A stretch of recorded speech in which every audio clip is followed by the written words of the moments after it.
পৃথিবীর মায়া ত্যাগ করে মহান রাব্বুল আলামিনের ডাকা সাড়া দিয়ে পরপারে সারা জীবনের জন্য চলে গিয়েছেন, বিদায় নিয়েছেন। আমরা এই সমাজের মানুষ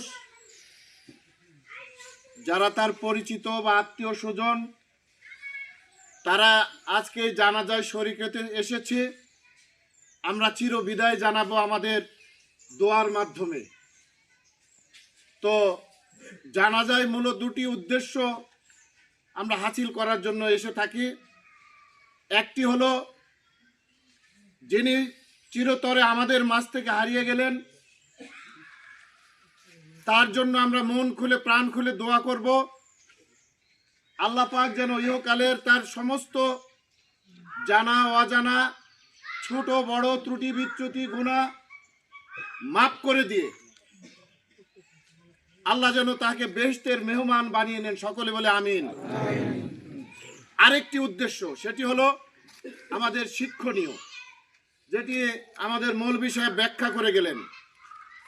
আমরা এই দুনিয়াতে আসি বস্ত্রহীন, কাপড় ছাড়া আসি,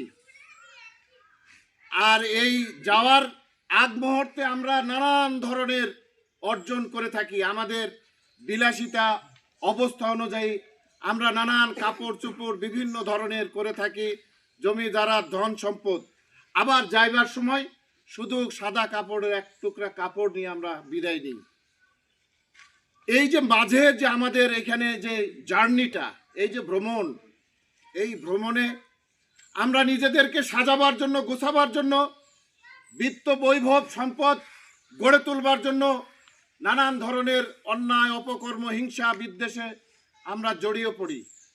আমাদের শিক্ষণীয় হলো আমরা যে এই যে খালি হাতে চলে যাব, সেই কারণে এই যে মাঝের যে জার্নিটা আমাদের, এই জার্নিটাতে আমরা যেন নিজেদের সংযমের মধ্যে রাখি, নিয়ন্ত্রণের মধ্যে রাখি।